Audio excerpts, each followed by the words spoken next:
all the guys who had our posters on the wall. You're welcome. What if the 2026 Rock and Roll Hall of Fame ballot just changed the definition of rock forever? 17 nominees, 10 first-timers, and a lineup so genre-blending it's already dividing fans. The Rock and Roll Hall of Fame just dropped its 2026 list, and it's not just classic rock legends fighting for a spot. You've got pop icons like Shakira and PNK, hip-hop giants like Wu-Tang Clan, and returning contenders like Oasis and Mariah Carey still chasing that elusive induction. Some fans are calling it evolution. Others are calling it chaos. Because this isn't just a nominee list. It's a battle over what rock even means anymore. And this year, the stakes feel higher than ever. 10 names on this year's ballot have never been here before. And they're not just filling space. They're shifting the entire conversation. For the first time, global superstar Shakira is on the ballot, potentially becoming one of the very few Latin American artists ever inducted. That alone has fans calling this a historic moment. Then there's Pink, nominated in her very first year of eligibility. No waiting, no slow build, straight onto the list. And the surprises don't stop there. Lauryn Hill finally gets her first nomination as a solo artist, while Wu-Tang Clan enters the race at a time when some rock traditionalists still question whether hip-hop belongs in the hall at all. Rumors have swirled for years about genre bias behind the scenes, and this nomination feels like a direct response. Then you've got Phil Collins, already inducted with Genesis, but now recognized for his solo catalog. For some fans, it's long overdue. What makes this group different isn't just star power, it's range. Pop, hip-hop, R&B, alternative, all colliding on one ballot. But as exciting as the first-timers are, the real tension might be building somewhere else, with the artists who've already been told, not yet. Some of the biggest names on this ballot aren't celebrating yet. They're fighting for redemption. A handful of artists are back after previous rejections. And for a few of them, this is the third time knocking on the door. Mariah Carey returns after missing out before, despite being one of the best-selling artists of all time. Fans still bring up her joke that her lawyer made it into the hall before she did. And this year, many are wondering if that punchline finally disappears. Then there's Oasis. Their nomination alone comes with tension. Frontman Liam Gallagher previously mocked the hall publicly, making it clear he wasn't impressed. Some reports even suggested he didn't care whether they got in at all. But here they are again. And after their recent reunion buzz, this attempt feels different. Iron Maiden is also back, and their fan base has been loud about what they see as repeated snubs. Online, supporters argue the hall has overlooked metal for years. Whether voters agree this time could say a lot about where the institution is headed. And it's not just them.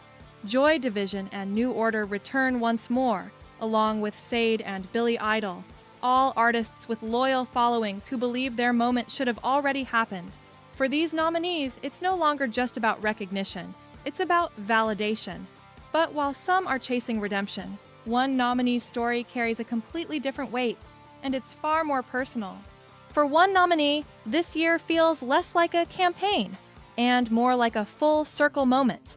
Phil Collins is already in the hall as a member of Genesis, but this time, it's about his solo legacy. And the timing couldn't be more emotional. Over the past few years, Collins has been open about serious health struggles. He's undergone multiple surgeries, battled mobility issues, and even performed seated during Genesis' final reunion tour. In interviews, he admitted that everything that could go wrong did go wrong, describing a stretch where setbacks seemed to pile up all at once. Yet, despite all of that, his music has found a new wave of listeners. Songs like In the Air Tonight have surged in popularity again with younger audiences, giving his catalog fresh life decades after its release.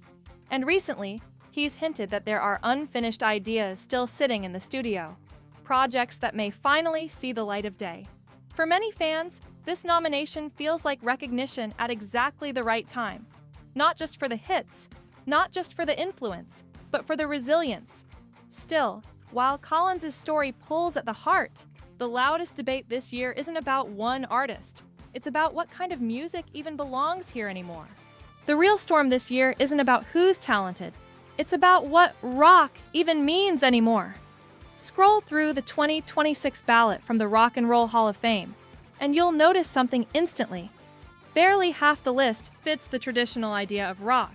Sure, you've got bands like Iron Maiden and the Black Crowes holding down the classic lane, but right beside them, pop powerhouses like Mariah Carey and PNK, hip-hop legends like Wu-Tang Clan, R&B icons like Luther Vandross. And that's where the annual debate explodes again. Every year, critics argue the hall is drifting too far from real rock. Some online voices claim it's turning into a general music hall of fame.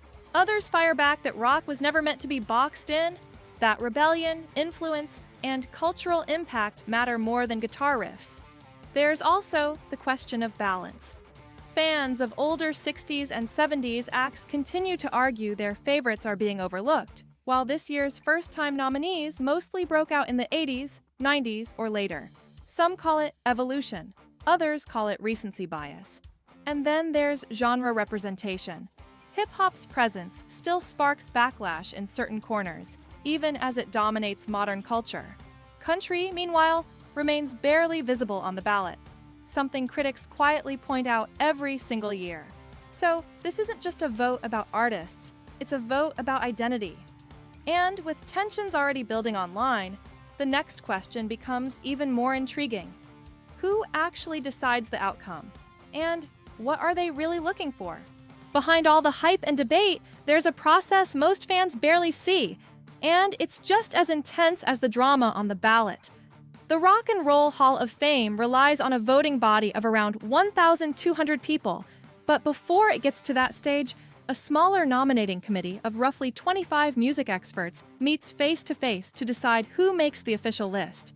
These aren't just journalists. They include historians, performers, and industry insiders, with notable figures like Questlove from The Roots participating in the discussions. Each committee member proposes 2 nominees, then the room debates, votes, and negotiates. It's about influence, innovation, and impact, not just album sales or chart hits. Did an artist inspire an entire generation? Did they change the way music is made or performed? Those questions carry serious weight. Once the nominations are finalized, the wider voting body selects between 6 and 8 inductees. Special awards for musical influence, musical excellence, and the Ahmet Ertegun non-performer category are revealed separately. All of this builds to one moment, the April announcement, when fans finally find out which legends and which surprises have earned their place in the hall. But even with the votes counted, the bigger conversation won't end there. Because this year, the debate isn't just about who gets in, it's about what the hall itself represents. So what does the 2026 Rock and Roll Hall of Fame ballot really tell us?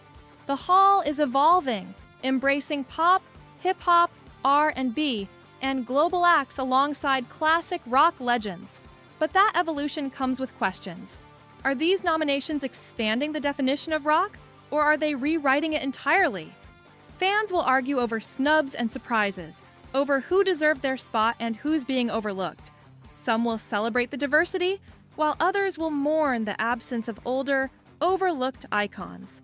And with so many first-time nominees making waves, this year could set a new standard for what it means to shape music history. In the end, the 2026 ballot isn't just about who will be inducted. It's about the ongoing debate over influence, impact, and the very definition of rock and roll in a world where genres collide more than ever. So, here's the question that lingers after every announcement.